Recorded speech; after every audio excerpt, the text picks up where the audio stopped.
So I installed ambient lighting in the Fiero, and I can't stop playing with it.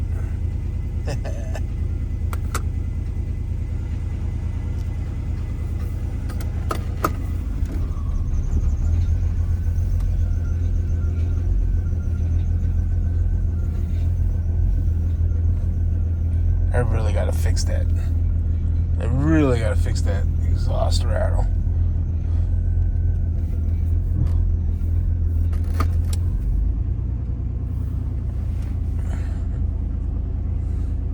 But anyways, guys, I found this on Amazon or Temu, one of the places. It was on sale for $4.99.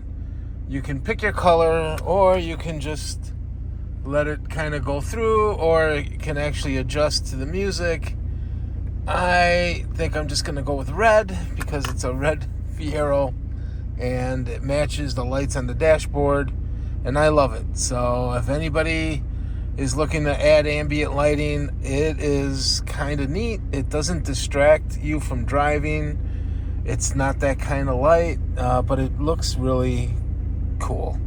So for the amount of money that it cost, it literally took me about 3 minutes to install it. It comes with double stick tape. I just kind of stuck the lights underneath the dash, and I bought the one with the USB connection. So I basically plugged it into the radio, and the radio only powers on when I start the car. So it kind of plugs into the ignition lighting. So whenever the car's running, it's on. When the car's off, it's off. It's basically hands-free at that point, which is really, really what I like. So just kind of wanted to throw this together, show you guys it's really cool, and I'll put a link in. So guys, I was just telling you about the ambient lighting that I installed. It is really nice, warm. Just feels like a different car, when you got that ambient lighting. I guess that's the whole purpose of it. But it matches the dash as we're going down the road. My wife seems to like it. It's very comfortable. And this is actually my first drive at night with the Fiero. So I have a headlight motor that's not working. It's basically, I think the gears are stripped out. So I needed to prop up that headlight with a what do they call that? A bungee cord. So I basically got a bungee cord wired in there, holding the headlight up, and that's kind of doing its thing there. So it's not quite perfect, but at least it's legal. I don't think I'll get pulled over. She runs a little bit rough when I'm stepping on the brake and I'm waiting at the light here, so it gets kind of uncomfortable. My voltmeter seems to be fluctuating between 12.5 to 13. It's obviously charging, but my blinker is really slow, so I don't know if that's a flasher or I got a ground issue somewhere. But once I step on the gas, this V6 is really nice. So as you guys know, my other Fiero is a 4-cylinder, 4-speed, which I really enjoy driving. I think if you call yourself a car collector and you don't have something that's a stick shift, are you really a car collector? I'm just kidding. I just really love driving a stick shift, but I have to tell you, this V6 with the automatic in my 86 Pontiac is really comfortable to drive. I mean, I could see us taking this on a trip, right, honey? Yeah. Yeah, it'd be nice going on a trip with it.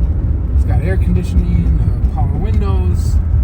I am gonna install the power mirrors. That's one of the only options that I don't have with this car, is the power mirror option. So I am gonna be picking that up next week, I hope, and getting that installed. But yeah, from when I think I bought this car back in June, we've done a little bit of work on it. Really, most of the work has been in the brakes. And then I had some wiring issue with the fuel pump relay. The wiring, somebody had gone in there and just hacked it all up. But it looked like it was done years ago. So what I did is I just bought a brand new wiring harness, like a partial harness that you would get from Advance Auto.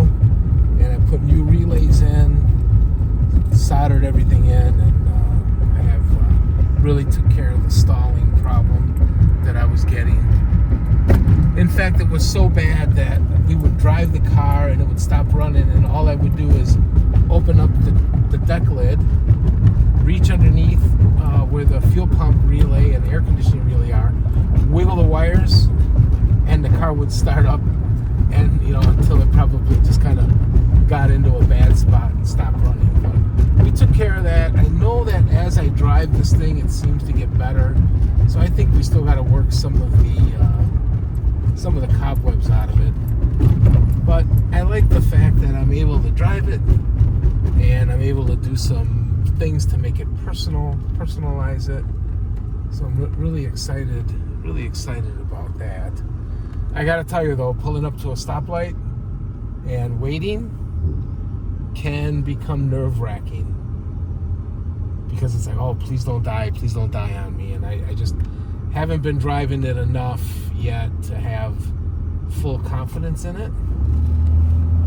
And I wouldn't care so much, but you know how people are these days. Nobody has patience, which I have no idea.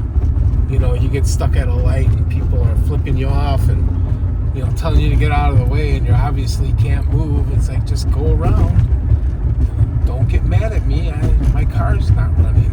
But anyways, I'm sure some of you can probably relate to that, unless you're one of the people that's making the guy that's stranded feel miserable. And if you are, I'm going to suggest you stop doing that, because it's just not nice. Anyways, guys, let me show you the ambient lighting one more time. And we'll talk to you soon. Bye-bye.